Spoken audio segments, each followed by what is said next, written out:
Hello ladies and gentlemen, it's Sam from Fluid Social, and today I want to talk to you about the 4 qualities that you will need to display in an interaction in order to make a powerful first impression. Okay?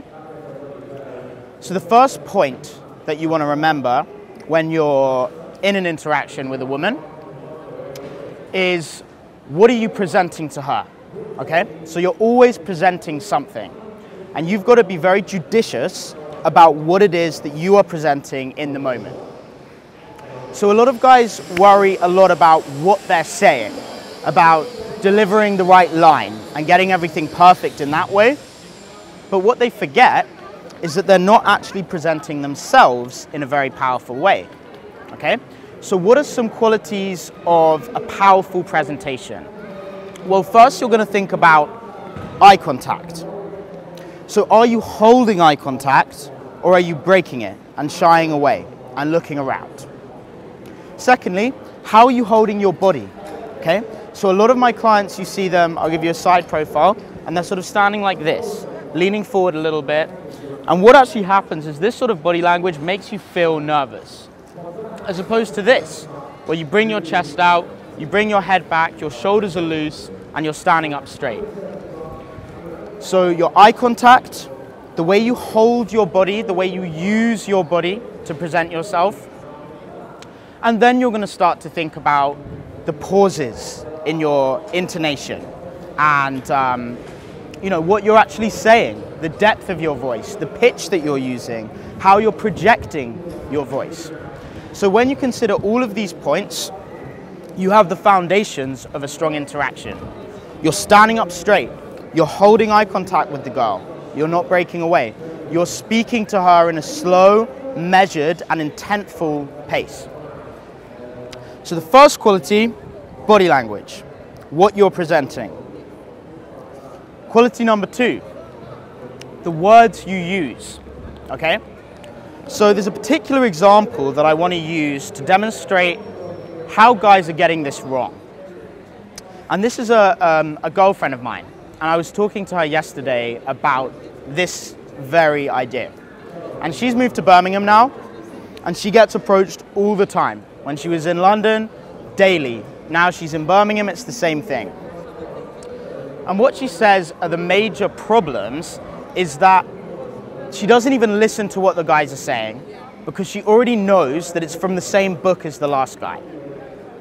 So what's happened, particularly in this industry, is that everyone sees the same people doing their particular method, and they think that they have to say the same words and use the same actions as that person. When in reality, for a lot of the very beautiful girls that you're meeting, they've literally heard it all before.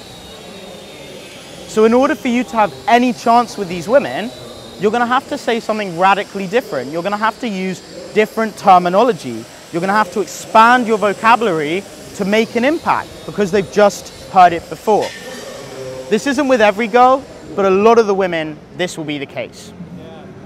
So an example I'll use is she gets a lot of the time, "Hi, I just thought you looked really nice today, and I wanted to come and talk to you. My friend's just waiting over here, so I've got to get back to him in a couple of minutes." So the problem with this is she knows that your friend isn't over there most of the time. She knows when you're on your own. And so what she started to do is to say, "Okay, where is your friend? Is he over there?" And she watches you guys squirming as you struggle to tell the truth about your actual situation.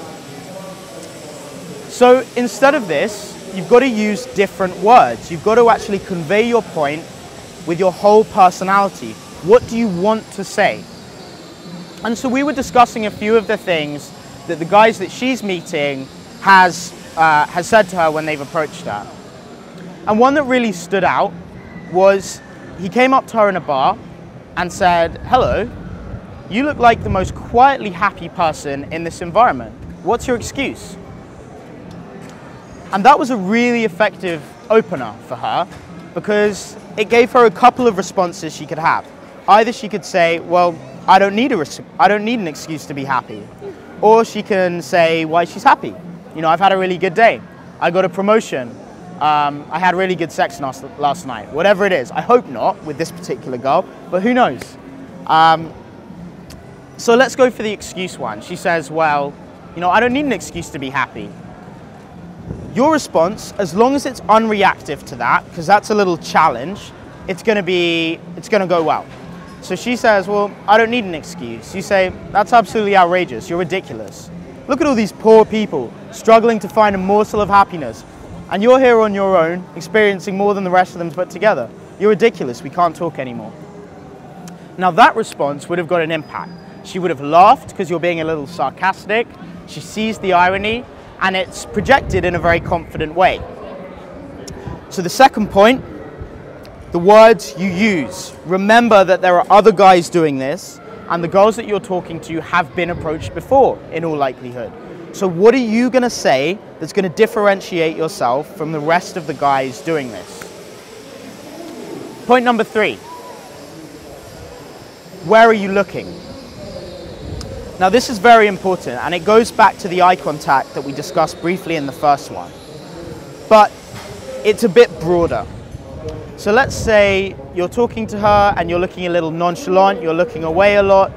With most of these women, they're going to be thinking, if you're looking around you and getting distracted by everything in your environment, then why have you come up and talked and spoken to me specifically?